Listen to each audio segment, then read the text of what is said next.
What's good, y'all? Welcome into the TraKCouts podcast. This is a podcast where we talk about music and life with the people living it. I'm your host, Code Red. With me, as always, my co-host, Scorpio. What's good, bro? What's going on with it? We interview artists, engineers, producers, music industry people. If they live it, we want to talk to them.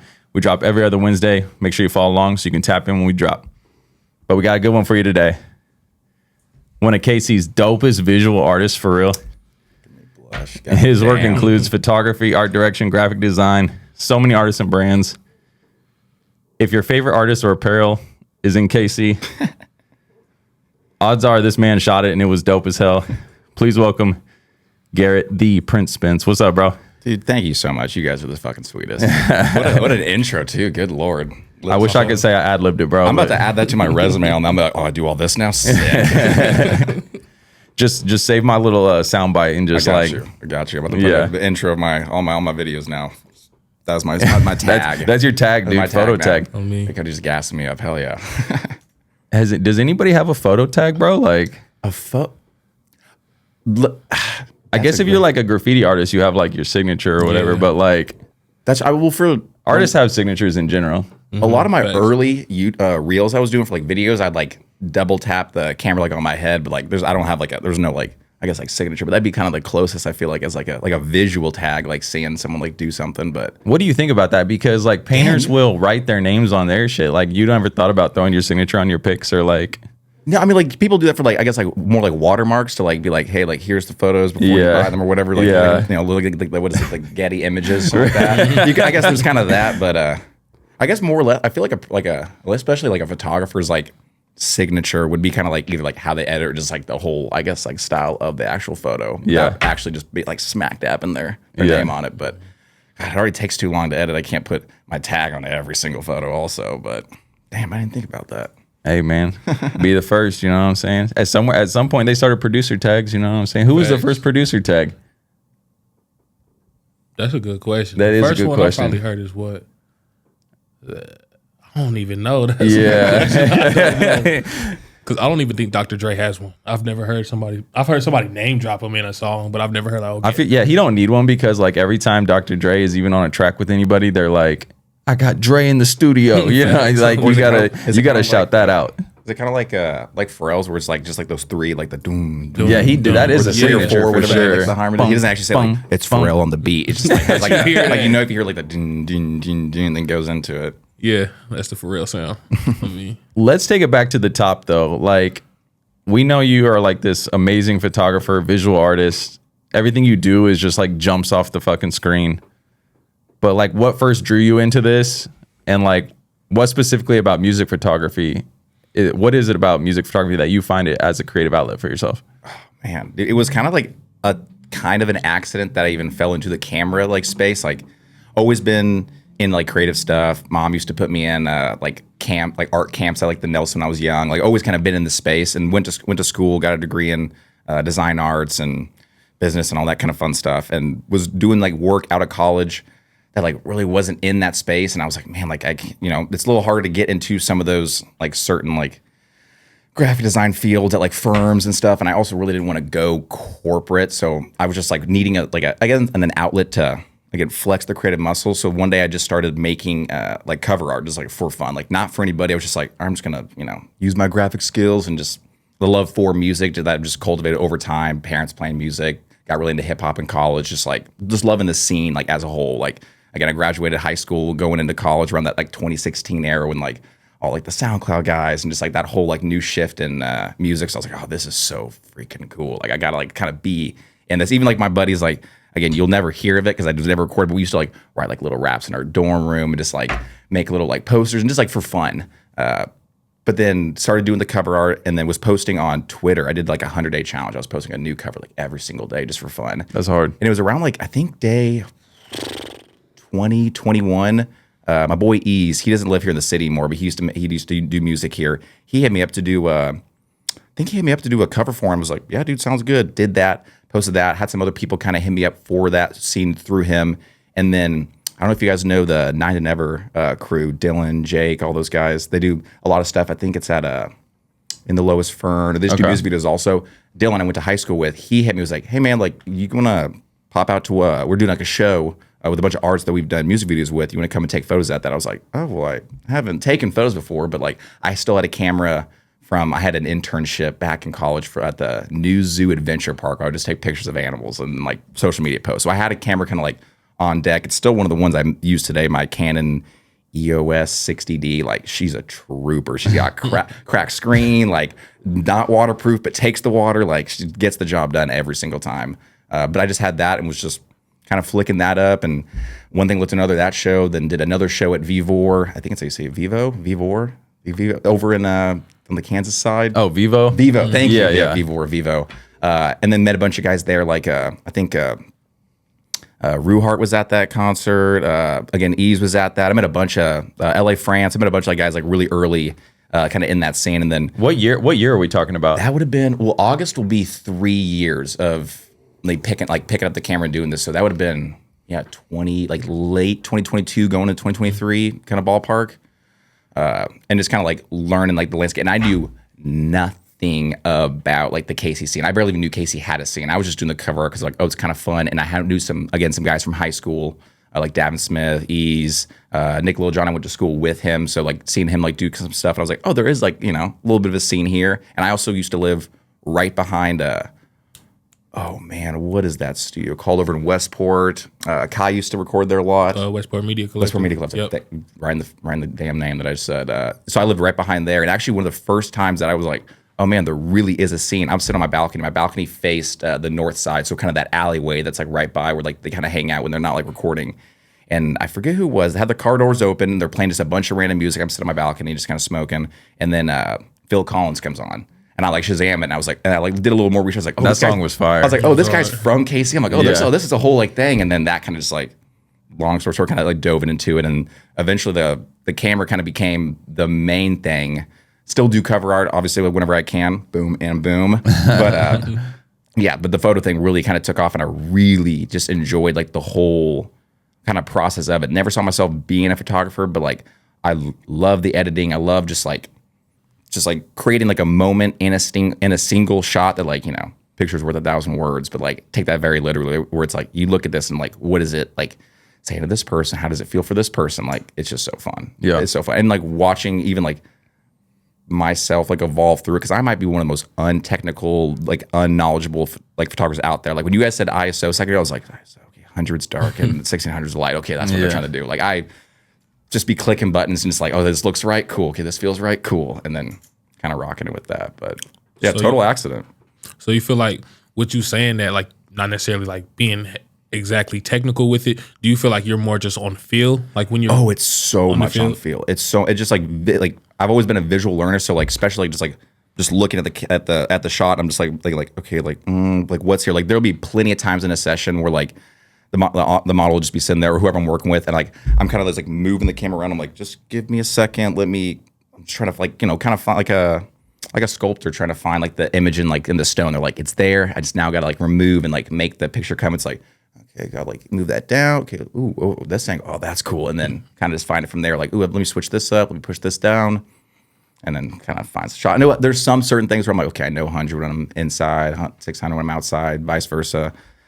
But for the most part, it really is just like, okay, that looks cool. Sick. Let's just rock with that.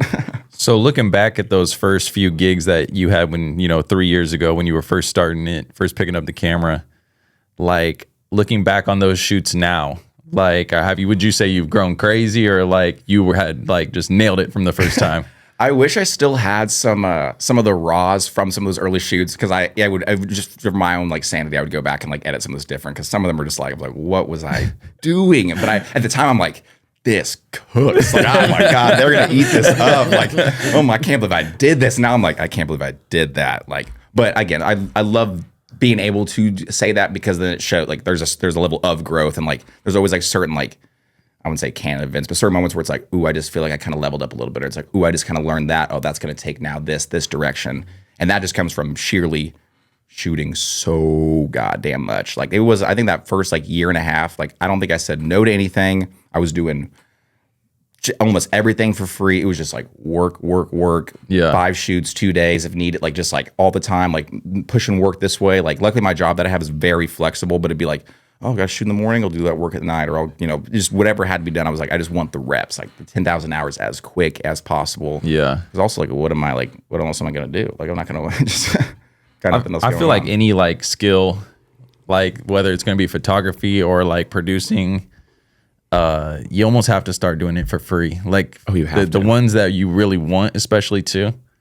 Like if something, if there's something that you can do that's like you're really not interested in, that might be an opportunity to get paid.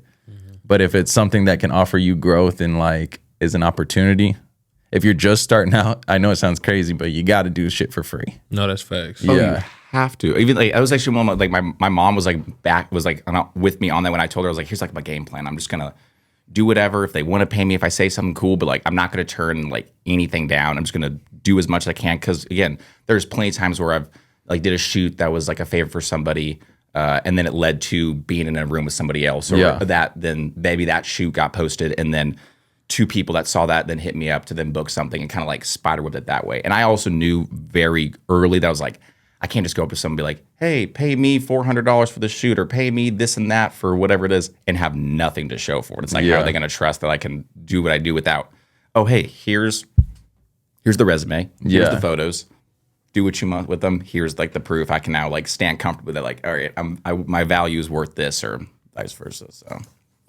And it's only been 3 short years, bro. So, I mean, like, I can't believe you said it's only been 3 years that you've been doing this, to be honest with you. Facts. Hit the ground running. Yeah. For real. In a sense, pretty much. It was just like, let's just go. Like, full go. But, and again, I got also, really blessed and really lucky at the very beginning, which is kind of like having some people already in my corner. Like, again, shout out to Nick Littlejohn, like, immediately off rip, kind of once he saw that I was posting stuff, being like, hey, you want to come do some BTS for music videos? And I've done so many, like, with him since then, and met people through that, like, Detza and Tad, and just like all like really, really cool creative people in the city that then have led to other stuff. So again, having people like that, or again, shout out to Pat from One Entity, like meeting him super, super, super early. I remember having the conversation when he was starting the One Entity in the old Emerald Dreams Lab spot on the Kansas side. Yeah, I mean, like Connor chill out for the first time.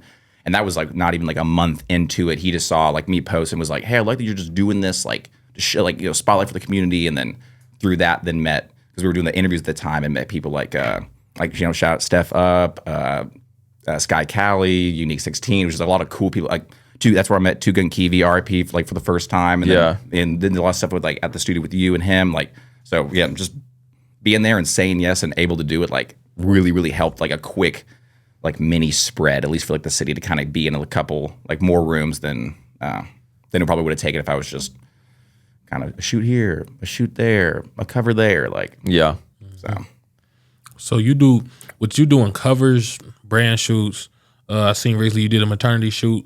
Where are you most comfortable at? Like, I mean, if I had like pick right now, I'd say it's evolved. Like, I love doing brand work. I love specifically clothing brands. If I had to pick, but like, any brand can get it. Doesn't matter. I'll do it all. But I love like taking either like a piece or an idea that someone has, or like it's trying to like translate to someone and like create like a scene or like a little world around it. It's just so much fun. And usually getting to work with a lot of cooler people, because it's like, oh hey, we're working with the owner, and then here's the pieces, and then he's got all these models that then I meet them, and like it's just fun. Like, as an overall like network, I love doing brand work, but I also love working with artists. Like, it's just like being in studios, again, doing cover work. You're at this event, or you're back behind the scenes for this, or like I just shot I think it was OK Kashi and Riley Mack and Mighty Casual. They just had a concert like last week. I'm forgetting the name of it, but it was weekend at Tisdale's. Yes. It was down to the basement of Josie Records, which was like so fun. Like, oh, what are you doing on Friday night?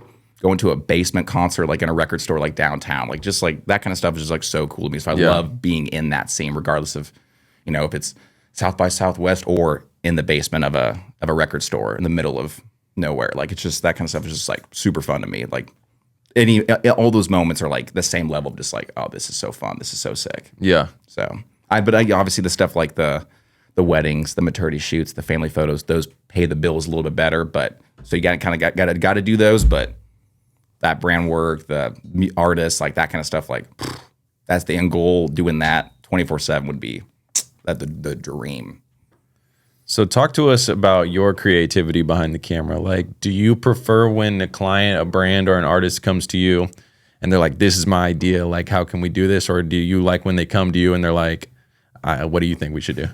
I'm all for either one. I love a good like direction where it's like, hey, I have this overall like concept or thing that I like want to execute. Here's kind of the pieces. Now you can kind of like just do it in your like sense, but here's like the overall like again, but at the end of the day, whatever got to be done, I'm down to do it. I guess I'll answer more of what I don't like. I'm not as big of a fan, and again, it does happen just because in the turf of it all. When it's like, hey, like here's what I want, and I want it done exactly like this, and like edited this way, and it's like, oh. Then why are you coming to like me specifically for this? It sounds like you can get this done by anyone or anyhow. Like that's fine. I'm still going to do it 100%. But it's like when they want to like not even in a way that like I kind of would do it. It's like, okay, well that just doesn't make any sense. But yeah, no, I'm all for me just kind of taking over the whole thing. Or if they have mood boards or like a concept and like a direction, like either one. I'm here for collaboration or doing it all myself. Doesn't matter. Based on my personal experience, when you did the cover for my last EP, it was like I had just come to you with like the idea of like the thing is called Where There's Smoke, There's Gotta Be Smoke. And that's basically like all I said. And you kind of came up with the rest. And I kind of had a vision for some stuff how I wanted to go, but you were like, or we can do this. And it was like amazing. And I loved like your ideas. And dude, that is the fun of like collaborating. That's the whole point of it. It's like one person brings this. Maybe that doesn't work. You try it out, and like you always come. I will guarantee there's always going to be an outcome that is good. We'll find it. It might not be my original idea or your original idea, or maybe it is, but like we will create something that's like, okay, cool, this is sick, or oh, this is a little different than what the inspo photos was. Still maybe in the same world, but like, oh yeah, this is fun. And again, you never know like where it is going to take it. Like you come in with one idea, and then it sometimes goes right along with the plan, and it executes beautifully. Or sometimes it goes fully left into like a beautiful scene. Sometimes it goes fully right. And it's like, whoa, what's going on? We got to fix this. We got to backtrack, save it in the editing. But for the most part, it's always just kind of, oh man, this might go to something super sick. So that's kind of like definitely the fun of it. How often does something like that happen? Because in the recording world, like that will happen. Like you'll go listen to something that's older, or you did the other night when it was 3 a.m. and you're like, shit, this does not sound as good as it did. And now I got to save it. Like, does that happen to like in the photography world? Like the pictures don't look like they did that night, and it's like, damn. Yeah, there are a couple times like that, and like honestly, it more or less is like I would even say my fault or like my equipment's fault, because like especially with like the camera, sometimes I'll just get in a mode and like you're clicking and maybe that photo might not be in focus, and when you're looking at it on like that little screen when like you're reviewing it, it looks so nice and it's all packed and it's all like just tight and all the pixels are there, and then you bring it to the big screen, it's like, oh, that whole thing is just a blur. Like, what? That did not look like that. So, like, there's plenty of times where it's like that, where I've had whole shoots where I'm like, oh, crap. Like, there's 100 photos and there might be 15 usable photos here. Like, oh, God. And that's just when then the editing has to just come in back end heavy, which is super fun, though, because I absolutely love I almost love the editing process more than the actual photo taking at this point. Really? Oh, it's just fun. It's just sit there, go to color, just like create like what you've already created, like make it more, because that's where you can really make it whatever it could be. Like it could be a base photo of you guys, but I could take this and be like, oh, now I can edit this and make score this big. I can make this happen, or I can make this room go back here, like really like vamp up from like, just what could be maybe a really basic shot or a mess up thing could be turned in like, okay, no, mind, this is sick, or I can crop it down this way and throw a bunch of grain on and make it black and white. And now it's this like artsy, tasteful thing. But really, it was a guy accidentally like sneezing during the photo. So, but I'd say 50-50 it really kind of, you never plan for it to happen, but it will happen. But that's like us putting all them plugins on, bro. Without that shit, it ain't going. Facts. I want to ask though, I've been asking everybody that comes on here about like, what kind of happy accidents do you have? Like where it's like, when we're recording or producing music and it's like we might press the wrong button, but it did something crazy and it's like, hold on, we're keeping that. You know what I mean? So like how often does that happen? How often does the flash go off wrong or something like that? Dude, every time I shoot, every single shoot, doesn't matter if it's a show, if it's BTS, if it's like in a studio, like there will always be some kind of moment or some shot where it's like, oh, I wasn't planning for that to happen. And like, oh, that came out good. Or like, ooh, thank God that was happening. One of my ones that I still like think of like to this day was Ontario Ray's, oh man, and on the spot with all these lights. I'd be forgetting names off rip, but it was one of the first like albums that I did with him. And the shot is just like him like staring down the camera, and then it's like kind of all his buddies kind of to the side, and like hands are kind of going. There's a lot of motion, but he's locked in, and that was not a planned shot. That was kind of like panning, like kind of just taking shots of them hanging out, and like no one else is paying attention. It's like just him, and like it was just one of those. I was like, holy crap, like that's awesome, and that happens all the time. I think there was a couple of those whenever we did our shoot, your shoot. Like there's always going to be a time where it's like, oh wow, like that didn't mean for that to happen, and thank goodness it happened. But there's also all the time the opposite where it's like, ooh, I wanted this to happen, and dang it, that happened, or ooh, that was not what I was like. I was ready for this, and that went completely wrong. So yeah, almost I'd say every shoot there's like that. Oh, that like magic shot, that magic moment where you're like, ooh, that was not planned, but thank God it happened, or thank God I have that shot. Like I'd say that's a good majority of them. So also in music, like Dr. Dre is like notorious for making artists do like a take like 100 times, like to get it perfect. Is there times when it's like you have the idea in your head and it's just not on screen yet, so you're gonna just lock in on it till you get it on the screen? Oh yeah, I and especially with the like I mentioned the camera that I have, like it's just again old girl. She's so reliable, but the biggest one that I do a lot is I'll use flash a lot, like all the time, indoor, outdoor. Like I absolutely love an external flash, like on the camera. But because that one's attached to the Canon, after a while, like it's like kind of heats the camera up, and it'll be like I'll take a photo, and then this little busy sign will pop up, and it'll stay there for like 10, 15 seconds. So it's almost like I'm having to shoot like film where I'm like, okay, let's take a photo. I gotta wait. I can't go like doom, and get all shots. Like, okay, I gotta make sure this shot is the good one. All right, now I gotta wait. Okay, hold this again. Like it does not every time, but like it will usually heat up and like do that kind of thing. So having them like slow down, or even me kind of like be like, I have to get this shot right. So like it's kind of, you know, again, like shooting film where it's like I only have so much on the reel to do. So it's like, all right, here we go. Got to make sure like this counts, or this is like good, because especially like a live show, if it's happening, it's like, damn it, I can't get like the guy going across the stage doing this. It's like I gotta get this one moment, and if I don't get it, damn, I gotta wait 10 seconds and do it again. How collaborative do you get like with other photographers and stuff like that?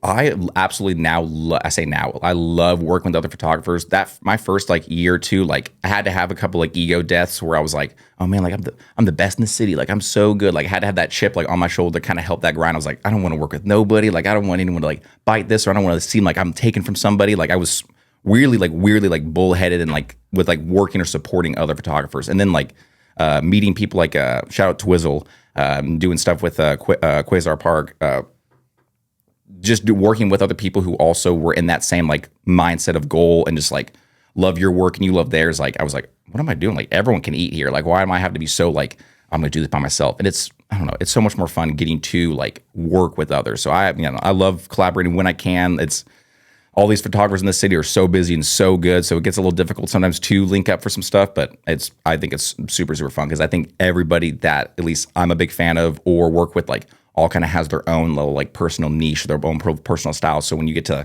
kind of, if it's like the same shoot and then like you guys are both kind of doing your own thing, it's so fun seeing like the result of like, oh, what was like from my perspective and how I edit this to how like your perspective was and how like you edit it, and it's super fun. I was not in that mindset that first year, but like after I got over myself and was like, oh wait, no, this is like team sport in a sense. It's not just me. Again, kind of opened up. And you guys are like teaching each other too? Like what kind of like cross knowledge is there? It's a lot of that kind of like, oh man, how'd you get that shot? Oh, what's that? Like one of my first videos that I shot BTS for, one of the photographers there like literally taught me how to use my camera correctly. I was using like just like the manual saying like turn the camera on, put it on M, and just like take photos. And he's like, what are your settings? I was like, what do you mean? I turned the camera on. I clicked the button. What do you mean with my settings? And like taught me like the ISO, the up, down, this, that. And I was like, oh, they're shooting like in man, like do it like for myself, like do shoot man. I'm like, oh yeah, that makes a little more sense than just like clicking like the little running guy on there and like go with that, the landscape mode, and like rock with that. But yeah, again, just learn those tidbits. And again, I never not answer a question when people listen, like new people who are wanting to get into like photography or take photos. They're like, oh, hey, like how'd you do this? Or what's your recommendation for this camera, this and that? Like, it's just so much, I feel like better, more fun, like, spread the knowledge, spread the fun. And like I said, I don't know too much when it comes to the technicalness, but just the overall of it. Yeah. So I like how you just said too, like you didn't know, like you just turned the camera on and you were shooting and you were a shooter. So it's like,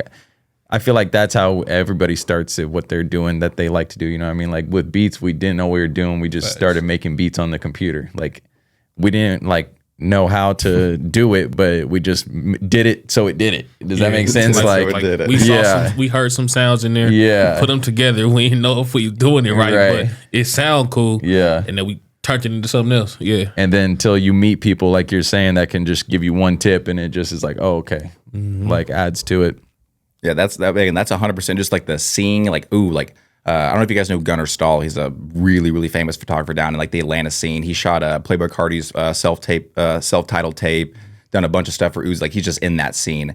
And I absolutely, like, he was one of the only photographers that I was even like aware of in the space. I bought his book. Like I used to just like, would just flip through it that first kind of like year before I even kind of when I was getting into photos, and I was like, man, it's like I just want my photos like that. I don't know how I got to do that. I don't know how he does that because he shoots a lot of film, and I was like, but I want my stuff to look like that. And then yeah, just like you guys said, like we hear the beat and we just gonna make it. Don't know how we're gonna make it, but we just want it to sound like that. That was pretty much the same thing. I was like, I don't know how I'm gonna get this photo to look like that. What are the settings I need, or how I'm gonna make it look like that after? But I just know I want it to look like that, or like in that kind of like aesthetic or vibe. So. Who are some other names of people that you look up to like that? Because I've been shouting out Dr. Dre. Last week we were talking with LA, the Brother Man, about Timberland and the Neptunes. And it's like, we were like, man, these are the people that made us want to do this. So like besides him, like who are some other guys that you look up to? Again, I'm so bad with names, especially with like social media. I'm so bad with names because I just like know them off there, like just their Instagram, like seeing them. But like Gunnar Stahl is like the main one off like my head. There's another. He's like a music photographer, or what's he? Yeah, he's like he does portraits. He's just like he does a lot of stuff for like The Weeknd, like just anyone and everyone. Like he has shot everybody, Sway Lee, ASAP. Like he's just like the guy like that you want just for aesthetic portrait shots. Like he doesn't do crazy edits. He doesn't do making the person like swimming in this cup on the table. It's just like good portraits in the moment, like live stuff, like where it's like you see it, it's almost like you're like there, but it has this like feeling of, because he shoots on film, that kind of grainy, little bit like kind of older nostalgic look. And so he's like the main one. There's another cool dude, again, forget it's something Mars. He's Gucci Mane's photographer. He does like all his like covers, works for the whole like 1017, and like his stuff is also kind of the same kind of urban culture like kind of vibe that Gunna has. Like it's just super, super cool. So those two guys are probably like my top ones. And then there's another, and again, I deeply apologize to everybody who I'm shouting out and don't know and forget the name. There's this one guy that I've been talking with, kind of becoming a homie out in LA. He's another photographer. I think it's either like Groovy or Gloomy. I don't know. He'll hit me up sometimes and I'll hit him up sometimes. Like he's someone who I also like look up to, just on like an even playing field of like, your shit is so cool. Like would love to get out there and shoot with you. And I just love all the stuff he does. So, but there's a list of more. If I pull up my phone and just the people I'm following, be like that person. There's so many people in the city, out of the city. So for a lot of your like inspiration, like you're looking at other photographers like on socials and stuff. I tried not to pull too much from other like photos. There's obviously you're gonna come across your feed and you're like, oh, that's a sick shot. Like I love the way that looks. But like it's not really, I guess, more or less social media people I know. Like Pinterest is like my biggest like space that I go to. Just like go there, go on the main feed, and it might be stuff that I pull from.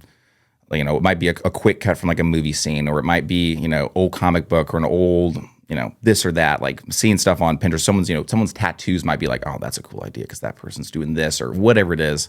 Pinterest is like my biggest like inspo like puller for for any kind of like inspo or like stuff like that. So, but it's still, we'll hop on Instagram, we'll see some cool stuff, and there's plenty of inspirational. I mean, you can pull it from anywhere. So you just said movies too. Are you like looking at movies as inspiration for stills for you, stuff like that? Yes. Oh, I'm a very new. I'm a rookie cinephile. I've only recently been really, really into going back and like watching all the stuff that I never watched like growing up. And I'm super happy I'm watching it now because I can appreciate that stuff. But I like a month ago, I went through a huge Quentin Tarantino binge for the whole weekend. It was just Reservoir Dogs, Kill Bill 1, Kill Bill 2, like the whole shebang. Like so I just getting like those like little like I guess like kicks where I'm like, oh, I absolutely love like those 70s, 80s, either like old horror films or just films as a whole. I don't know if you guys have seen Big Trouble in Little China with Kurt Russell. Yeah, just watched that for the first time like last week. Like watched Dazed and Confused a couple days ago, like just like at midnight for fun. Like those kind of, I love like, scenes like that, or like movies like that where it's like a certain shot or a certain like angle, or just even a color palette can be like, oh yeah, this is cool. Like, ooh, I like that, or I want to pull that, or even if it's like, drawings or stuff for covers, like I'll stop the frame and like take a photo of like that's tough. of like during a movie where I'm like, oh, that's cool. Okay, I gotta like use that or somehow like make that into something, or a whole like a concept of a shoot just from like one certain scene or a frame in a movie. So yeah, I love pulling from old movies. That's tough. Do you see yourself like getting into like music videos or short film cinema like that?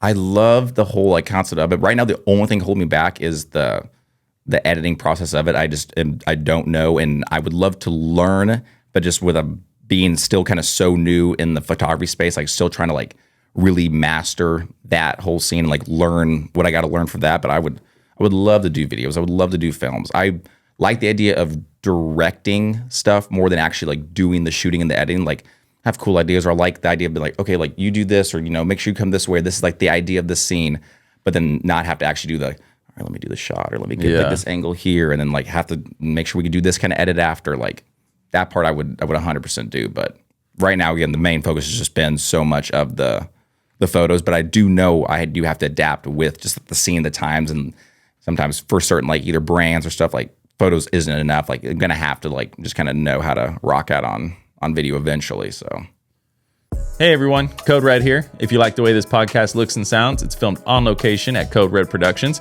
We handle all your audio needs for music, commercials, and podcasts. You can find us on Instagram or Facebook at Code Red Productions KC, or visit our website, coderedproductionskc.com. We'll see you here. Back to the show. So you were referencing like these 70s and 80s like vintage, vibes for your inspiration, and you said Gunnar, that's his name, right? The Gunnar photographer. Stahl, yep. He's able to capture like a certain aesthetic from that also, but you said that's because he's shooting on a lot of film.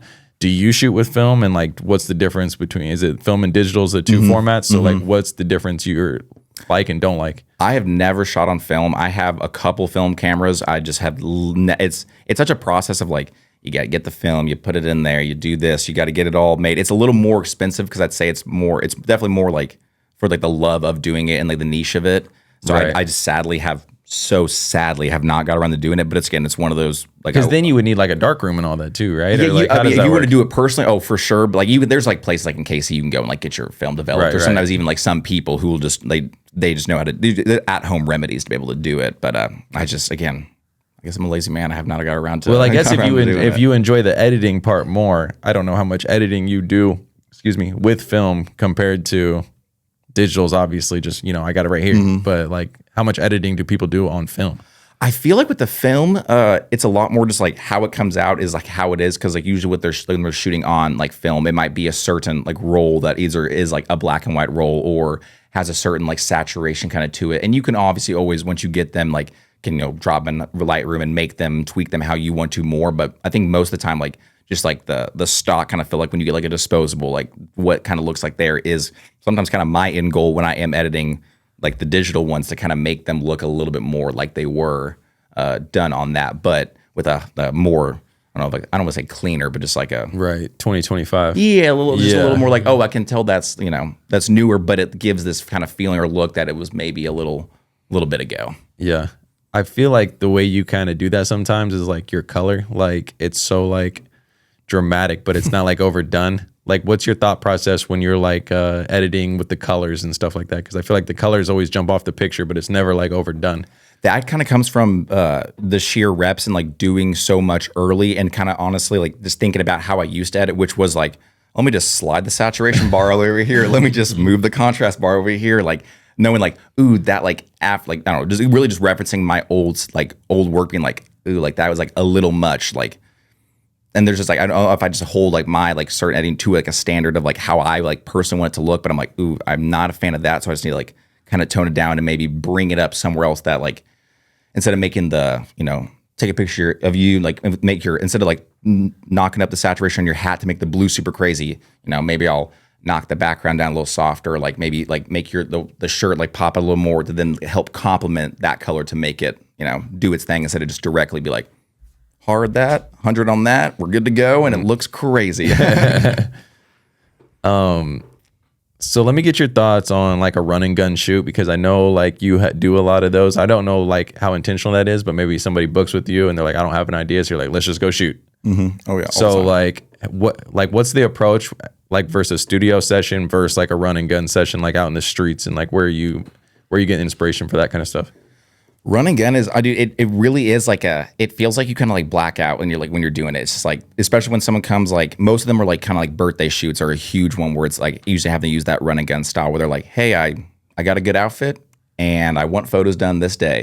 And then I hear like, this is like, and that's it. It's like, I'm like, do you want inside or outside? They're like outside. It's like, all right, cool. I will just, and I usually just like scout some spots that I think either would look cool or would maybe work with. I will always ask for the outfit because that's a huge determined like factor of like, ooh, like where, like in what kind of background, you know, make the colors either like contrast or work or like blend, or maybe have like the aesthetic like all match, or it be someone who's wearing something that doesn't match the area just to like make a contrast.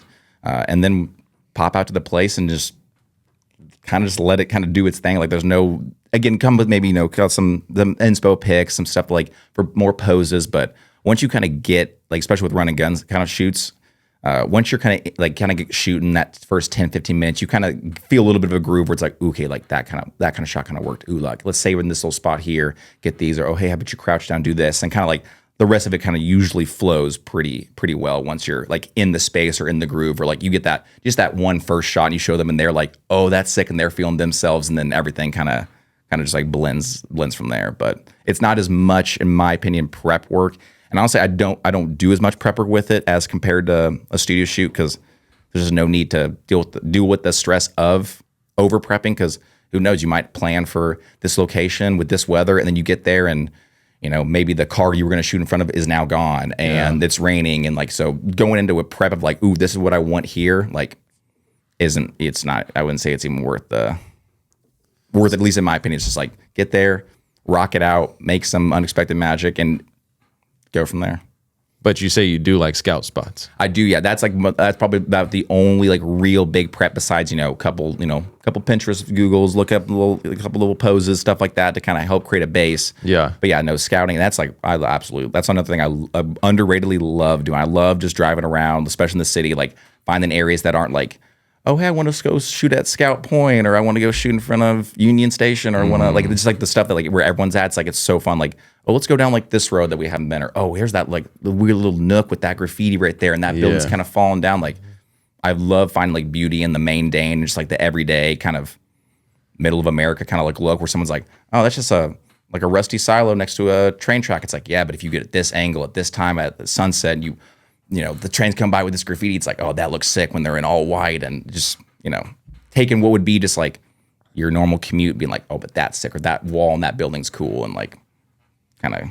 As we've started to get more into like our content for our music stuff, it's like we have to start scouting spots too. So I'm like, do you have like a Rolodex of places that you keep on hand? I got what? you. I usually don't give out the spots too much, but I got you. I got the whole list of some spots. Basically, you reference any photo I take in anywhere. Most of them all KC, and they're be really easy to find. You just gotta look for them. Do you prefer to be outside shooting, or would you prefer like being in that controlled environment, like in a studio? Recently, if you asked me that question like a year or so ago, like I would have easily said outdoor, and I still do love shooting outdoors just because you get the, you know, again, like I said, I love just locations. So like getting to be in different environments, different textures, from buildings to foliage to the sky. Like I do absolutely love doing that. But I'd say honestly, like, yeah, about the last like year and a half or so, like shout out to Psych Studios out in Blue Springs, Glenn and all those guys.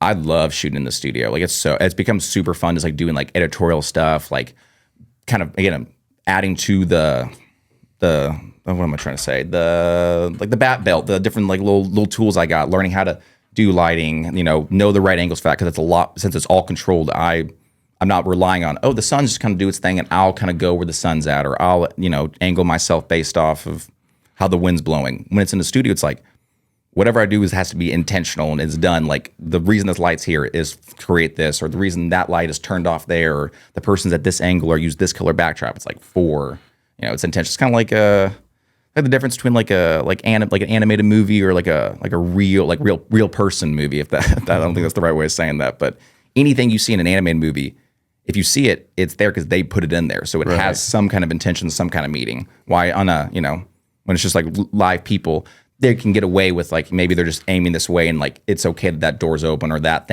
poster's there. Sometimes, most of the time they do put, deeper thoughts into it, but it's okay if it's not like everything is calculated. You're just kind of there in that environment. It's kind of the same way for studio or out and about. But honestly, love them both very evenly. Recently, I've been leaning a little bit more on the studio stuff because, again, it's just fun. But I also, again, soft spot in my heart for the outdoor shooting. So what about the live show photography? Like, what's the different approach compared to studio or street? It feels so high paced. It's like high paced and just like, you just gotta go. It's a lot of like, you're moving different spots, like very little time to like, I can't tell the artist, hey, stop moving, or hey, look at me real quick. Like if it's guys I know, sometimes I'm proud of the show. I'll be like, hey, Riley, look at me. Like when you can and you're in this side, or if I'm standing over here, like just give me a little something so I can like, get a certain shot. But most of the time it's just got to capture the moment, which is super, super, super fun. But, adds a little more because if you miss it, if I'm in a studio and I have a couple models like doing a certain pose and the girl blinks or like moves her arm, I can be like, oh, let's do the reshot. Like hold your hand here, tilt the chin down. And we can usually recreate the magic. Not always, but you can usually recreate that shot. But again, in a game setting, and like a live show, it's like you miss a certain shot and you're like, dang it. Okay, we gotta, on to the next one. Here we go. Do you find different venues are easier or harder to shoot in? Oh, 100%. Any of the ones that, if you got a stage, having like that kind of like depth or angle is so much easier, so much fun. Having like places kind of like Josie Records or Westport, the burger place.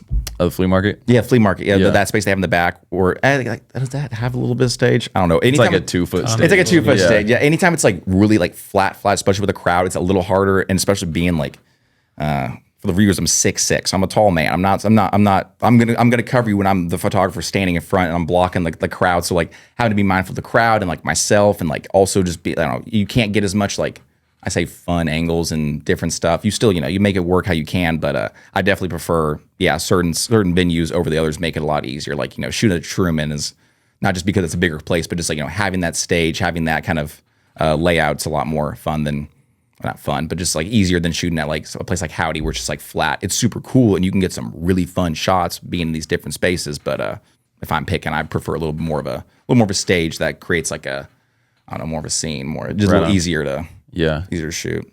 So I know when we're mixing or producing music, like if we really fuck with the music, it makes the whole thing go smoother, better. Sure. The end product is better. It makes the mixing better, all of the above. So like when you're like really fuck with the music of the artists you're working with, how does that enhance the work? It was like so much. It really does. That's why I'll always ask artists, like whenever I'm like working with them, to send me the music, even if it's just for like a photo shoot, if it's for like creating a cover, it's like, because I want to be like in that space. And if it's especially someone like Ontario, Dessa, Scorp, who like they send me stuff, I'm like, oh, let's go. It makes it so much better, which I don't, by preference, we're KC. Not many people make bad music. I don't get a lot of like stuff where I'm like, okay, this is fine, I'm just gonna make it. But when it's something I'm like, oh my gosh, like I'm about to run this over and over and over again, it just just makes the creative juices flow a lot better. It makes it so much easier and just like, I don't know, more fun that way. But and so I know we had talked about like people bringing ideas to the plate or whatever, but it's like, if you just hear the music and they don't have an idea, you will think of something off the music. Yeah, because I'll like whenever you like send me your project, like I'll run through that. I'll listen to nothing but that for day 2. Like it just on repeat, like that stuff, just to like really kind of like shower myself, I guess, in the in the music and like in that like scene, trying my hardest to kind of be in a mindset of the person who made it and how they kind of felt, or they were what they were thinking when they made it, also, as well as from listener's perspective, like, ooh, how do I feel just like receiving this music? Like, how does this like kind of make me feel? And then try to find that happy medium between the two to make whatever the product is, rather be a shoot, cover, vice versa. So how much do the music and the visual go hand in hand? Because I feel like everything that you bring visually to the music enhances the music. And like you're saying, the music does enhance the visual. So it's like, I feel like they go hand in hand. Yeah, it's like peanut butter jelly. Just like they work. Exactly. Like they're great on their own. Like I got no problem eating jelly on toast and like love me a spoon of peanut butter. But when you put it in like, between the sandwiches, like, oh wow, this is like it. This is the reason this is a thing. So it's just kind of, they just complement each other. So this is kind of a question that I want you to like answer like as real as you can. I asked Royal Chief this thing on a podcast a few weeks ago, kind of the same thing, but this one's for like upcoming photographers. If you had no connections, no clients, no brands that were working with you, you're fresh, but you got a camera. What can you do today? Like, what's the first moves you're making to get this shit rolling? If you got the camera, what's next? I mean, it's first thing I'm thinking. If you got a girlfriend, you got a best friend, you got somebody in your life, like do a shoot with them. Take photos of them. Like just create like a scene, or like just start taking photos. Rather it be even, you don't need even a person. If you're, go take pictures of some cool cars downtown. Go just do some street photography. Walk around, take pictures of building. Random people just start kind of clicking and figure out how that camera feels. How what you're kind of looking for. They can be. You could go out and do a whole shoot and it'd be absolutely trash. But you got to start somewhere. And you got to do something. So I think just taking photos, just doing it. It could be. Go in your closet and be like, oh, I love these shoes. And then you set up a whole little scene in your office, like with the shoe on this cool blanket and like just whatever it is you could possibly be into or wanting to do. Like you just gotta just kind of start and like do something. And then stuff will, I'd say it falls into place as you do it. But yeah, that would be like, I could say like if I just had to completely start bare scratch nothing, it would be I'm like, all right, baby, we're going to go do this shoot downtown and I'm just going to create this scene and we're going to do this and we're just going to post it. And eventually, hopefully someone sees this and that then leads to, again, the domino effect of that person like, oh, that was a cool shoot. Like, I want to get one. And then, hopefully then you meet someone through that, like we were talking about earlier. And then it kind of, network kind of dominoes to where then you then finally get that first brand. It's like, oh, that was a sick shoot. My buddy actually has a hoodie company that needs these photos. Like, could you take photos? Or, oh, hey, my other friend, like he's, has a concert this weekend. Like, could you take photos for him? And like that kind of, I feel like is like the best. I'm sure there is other ways or better ways, but like that's just kind of the path I kind of went through. So that's kind of so like use what you got and the people around you to like start building your portfolio 100%. And don't be afraid to post the shit. Oh, do not be afraid to post it because again, you can delete it later if you don't like it, or I mean, it's just like you got to post it because not everyone's gonna see it each time. So like. I don't know, you got to put it out there. You can't be someone who's doing a bunch of shoots and doing a bunch of work and then like stockpiling it. It'd be like an artist just like making a bunch of music and then just never putting it out. It's like, how are you gonna blow up if no one hears the song? How are you gonna get this brand to work with you if you don't have anything for them to see? Like, it'd be real crazy of me to like hit up a brand and be like, oh, hey, I'd love to shoot for you guys and do the work. And they go to my Instagram and I have 4 posts and it's like, what do you do? Those 4 posts better be goddamn amazing. But you gotta just put it out there. Gotta put it into the world. I mean, that directly translates to the music world too, because how many people have hit you up, definitely hit me up. I want to work with you so bad, and I go to their page and there's no music on the page. Couldn't even understand what your music sound like. Yeah. You know what I'm saying? Just like, going off I think that's just to like segue into something else. Like that's so important. Like if you're a photographer, if you want to be a photographer, if I go to your page, your photography better be on there. If you're an artist and I go to your page, your music better be on there and it better be like at the top of the page. Because you guys are missing on so many opportunities of somebody that did look at your page, didn't find shit, and was gone in 5 seconds. Like, Thanks. You don't need 100,000 people to see it. You can have 5 people see it, and as long as one of those 5 is the right person, but that would not happen if you don't put it out. One thing I will say that is super dope about you is like how consistent your social media is. Like, especially I've been on like a 3-day break right now. I was supposed to post today, and I literally was supposed to post today, so I'm so sorry. I'm lacking a little bit. But. Just the fact that you're talking about a 3-day break right now is impressive. Like how consistent you are, like to showcase like yourself and your skills and your brand. Like, how do you have you been intentionally like building this up so that you could snowball it, or like you're that busy that you just have this much stuff to post? Like, what's your strategy? It's it really kind of becomes a mix of both. Like there was a time where it was just like I was doing so much, so I would just get it, post it, and I was like, oh man, I got to make sure I have a shoot, even if it wasn't someone booking me or whatever it was. Then I would just hit up someone that I like and was like, hey, I have this idea, like let's get this going, just because I like needed content. So like I would always just make sure I had something. Nowadays, it's a little more spot. Like I have shoots from, I'm probably 16, 17 shoots deep that I have yet to post. I probably have stuff all the way from back in November that I still like need to post. Like when I did the my most recent maturity shoot, that was from December, November. Like it was from a little bit ago. So yeah, now it's kind of just like a stockpile. And like I I post when I can. Like some days, like I just miss it. And it's not intentional, but like I've kind of stockpiled up unintentionally. But I got a little bit of a reserve to post stuff if I wanted to post every day.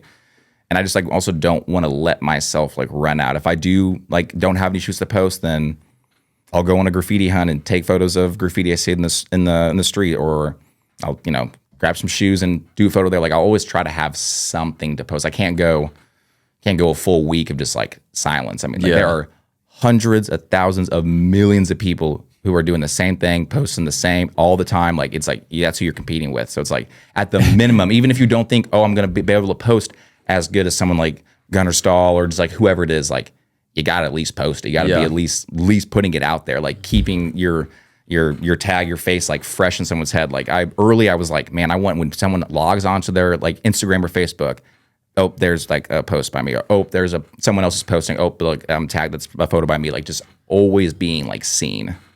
Oh, that cover photo of their little avatar on their Instagram, oh, that's like my photo. Just like keeping it as much constantly out there as possible.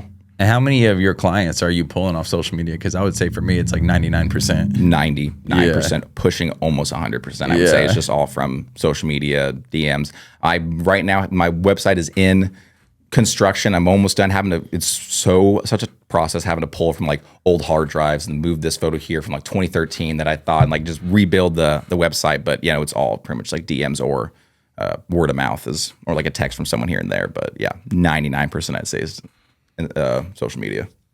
So I don't know how much you're doing at the moment, but I know like you were just an artist as well in terms of like what kind of other kind of arts were you working on, like drawing, painting? Yeah, love sketching, love drawing. Was doing a lot of just kind of graphic work, like just really any whatever. Like love painting for fun. That's why this jacket is absolutely thrashed right now.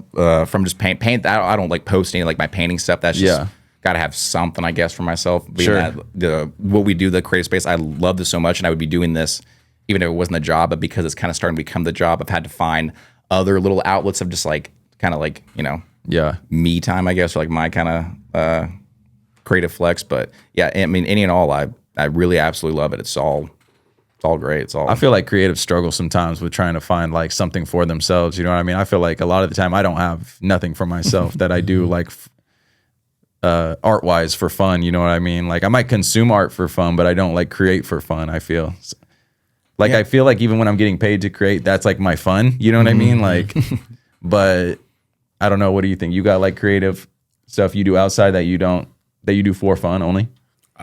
Not much. It's kind of like you said, like when I'm working, that's still fun to me. So it doesn't necessarily feel like I need it at the moment. You feel me? Yeah, it's kind of evolved like into that. Cause again, I was doing the covers for fun because I just like wanted to. And it's like, I think especially like in this space, like kind of this early stage of like grinding and try to make this thing like, the work, your business, like then it kind of takes away. It's like, yes, this is what I would be doing. It's like, oh man, but when I'm not doing this, it's like, I kind of need like something. I need to do a little something that's just like either just for me or to help kind of like divide the work from the play, I guess. Yeah. I feel like it's a healthy thing. But what kind of, besides the music of the artists you're listening to, what kind of music do you enjoy listening to? I'm huge. I love alternative. I love jazz. Grew up, my mom was always playing. Actually, I brought Maroon 5, the one with the naked lady and the maroon color, like she's like standing like on the front. I brought that to show and tell in like 4th grade. And Michael Bublé was always playing the house. Lost Lonely Boys, like I love that whole side. My dad's really into country. Yeah, here and there. I'm not that's probably the one category I'm not giant on, but I still got a nice little 31 song playlist. So with some good stuff. But I mean, for me, music is so. Oh man, what's the word I'm looking for? Not sonic. It's it just on. Oh God, messing up the podcast because I can't think of the right word for this. Edit / Yeah, right. Edit / whatever it is that just like makes a song sound good. Like it could be again, no matter the genre, whatever they're talking about. Like I listen more or less. I'm like, ooh, that just like sounds cool. Like that just sounds good to me. Like regardless of rap, indie, alternative, rock. Like I'm just like, ooh, that just sounds sick, and I can get down to this. Like rock it. We'll put it on the playlist. Yeah. What do you guys think about this? So like sometimes if I like listen to jazz or I'll go watch like jazz at a club or something, it's like I can truly enjoy this because there's no way I could fucking do that. So I can truly enjoy it. Do you know what I'm saying? Like, do you guys ever feel that way about like stuff? Like, if I'm listening to music that I make, sometimes I find it harder to enjoy because I'm like, oh, I would have done this, and damn, they're better than me at this. You know what I mean? So it's like sometimes it's not as enjoyable. Does that make sense? No, I 100% get you, because like when I started getting into the music scene around the city, I was doing it so much that when hold on, I hecka lost my host right there. It's contagious from him. But no, dang, hold on 1 second. Edit / delete. Okay, it's like you said. When I go see something that is not me up there, or I'm not doing it, I can appreciate it a little bit more and just respect it. You know what I'm saying? It's kind of the same thing like we were saying. Do we have anything that we do for fun outside of the music? I might go to a concert and just vibe and not really be in that headspace of, oh, what did they tweak to make that sound like that? Oh, there's a reverb throw on there. Yeah, I'm just listening to it, just consuming it. Yeah, it's like eating a good meal. Like I feel like I enjoy it more if it's like, oh man, I can't like make this at home. Like I'm going like, I'm not gonna bust out this lamb thing on this weird like skewer with the caviar and the blah blah blah. Like if it's like when it's like, oh man, that's kind of cool. Like I can't make this kind of sushi thing at home, but like I appreciate it more. It's like because it's like made by someone or done. It's like, ooh, this is what they do. This is what this is. I can't do this, so like I'm gonna enjoy it way more than going home and like going like eating a burger. It's like I can make a burger at home. It's gotta be a really good burger. That's fine, but like I don't know. I feel like I appreciate it more when it's like, oh, I can't do this. So like, oh, that's like super sick. Yeah.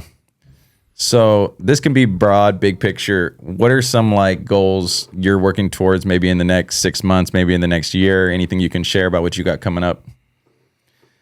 Man, I feel like I'm so in like the moment. Like there's no Monday, Tuesday, Wednesday. It's yesterday, today, and tomorrow. Like on like with doing stuff. But I don't know. I mean, in goal, like in goals always, I would love my own studio space. I would love to have like, just my own place to like do photos, do work, like have people come through, rent the space out. Like that'd be like honestly like the end goal dream. I would love to have my own space. Don't know if that's gonna happen in 6 months. Don't know if it's gonna happen in a year, but that's what I would absolutely love to have. But also just honestly keep evolving and keep growing and working with bigger brands. I love the brands at KC. I love working with these people. But at the same time, it's like I also want a little taste of just the bigger fish out there. Like what it's like you wanted to see what it's like to get a lot of eyes on you. Yeah, big and just like I don't know. I feel like I really hold like my like accomplishments and like my experience like high. Like it's not really about the money. It's not about like being known. It's like I don't want to be like famous by any means. But it's like I want to have like experience. I want to be able to say like, oh yeah, I had to do this shoot for a brand in New York, and then 2 days later I had to hop and go do Paris Fashion Week and there, and then oh man, I gotta later this month I gotta be over in Switzerland for this kind of thing. Just like having these like experiences and like working with whoever, brands, individuals, like just kind of keep elevating it as much as I love my city and I love just this whole like level of where I'm at. Like I do want to kind of keep going up. I don't want to kind of hit a certain thing and kind of stay working with and like working at the same like level that I am. It's like I want to be like on the bigger stages, in the bigger studios, like. So you want to be great at your craft. I mean, just again, like Timothy said, it's like I just want to be great. Not trying to brag or anything, but it's like, but I respect all the other people that are great, and I see the greatness, and it's like I want to be a part of that. I don't need walking down the street and it's like, oh well, there's Spence, but it's like, but people who are in my like space, like again, like a Gunner Stall would be like, oh hey, what's up, Garrett? Like, oh, seen your stuff. Like respect from the people like in my space is like. Would just be awesome. Like recognition from my like peers is like what I absolutely love way more. Beautiful.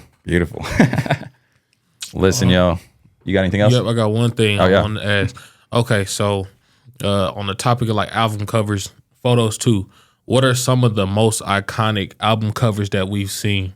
Hip hop, pop, R&B, whichever. Anybody. Man.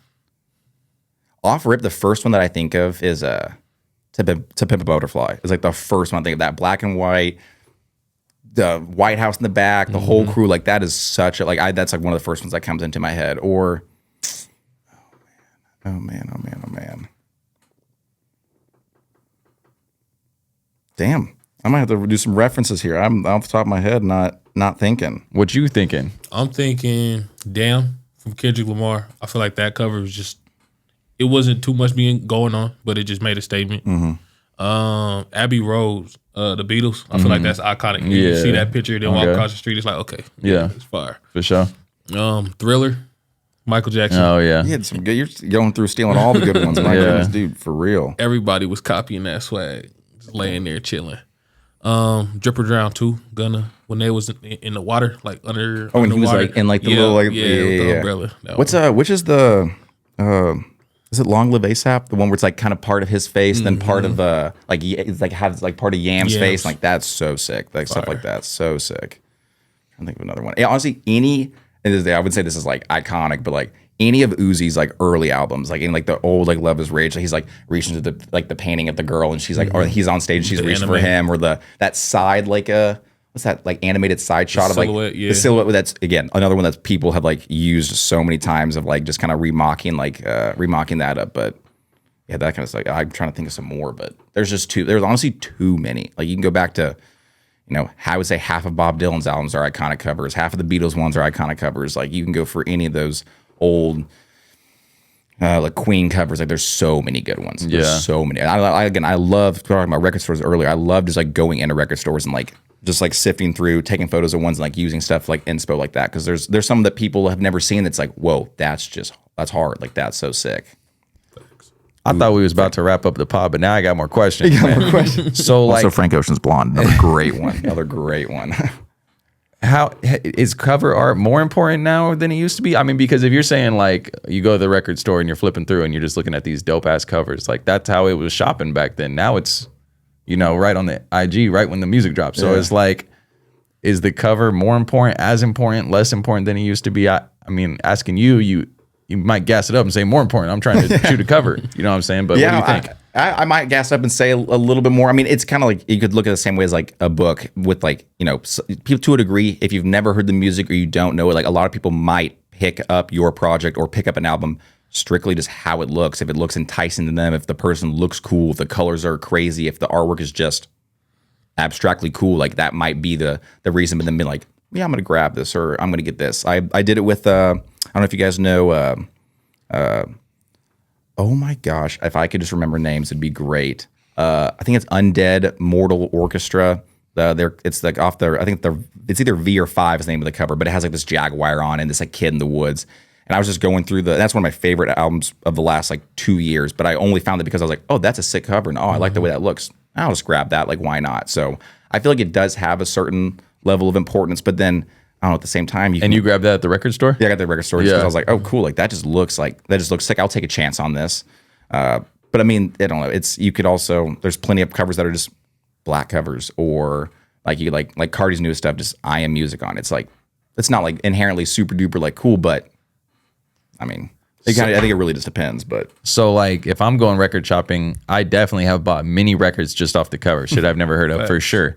So it's like, but how many times have you ever just scrolled through some shit and listened to it off the cover?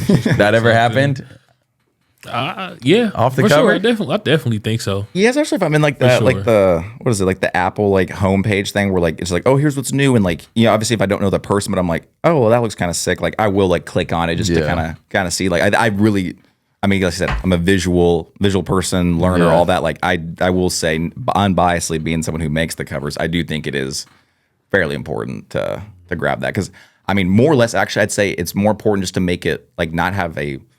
I mean, it's all for interpretation, but like a bad cover, because a bad one could just be like, oh, like what's that? Like, right. It could look super. You could have the most polished album with the best like bridges and everything's just like beautiful. It's like so well constructed, but the cover, I mean, looks like you barely tried, or you made it on like a clip art thing, and someone could just like not take it as seriously as what your like actual music might be. So I feel like that's facts, because like there's music that I like now that I just skipped over because I didn't like the cover. Like what's it called? Sylvia Demo, Isaiah Rashad.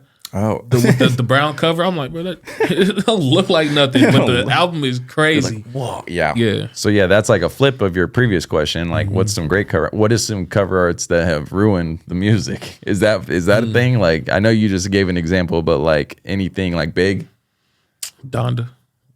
It's just a black cover. I feel like that's a good one. Yeah, see that kind with the black cover. It's just like, I put something, do something with it. Like I sure. get it. I mean, I mean, that's pretty on brand for what he's been. Yeah, in the overall Yeah. ethos of it, no, Yeah. it makes sense. But if you just take it away from just like section it on its own, it's like, I mean, come on, we're coming like you talking about Kanye. All thing about was a past cover. It's like just give us a black cover, but we're coming. But I'm trying to think. Like, off the top of my head, I don't know because I clearly skip them if I see it bad. I usually do it in Nevada, I guess. All right, y'all. That's it for us. Oh, dude, the fastest hour of my life. My God. At CoRedKC, at We Got One Scorp, at the Prince Spence. Spence, thanks again for joining us, bro. Dude, thank you so much, guys. I really appreciate you guys having me on this. For sure, hella fun. TraKCouts bouncing out. Peace, y'all. Boom.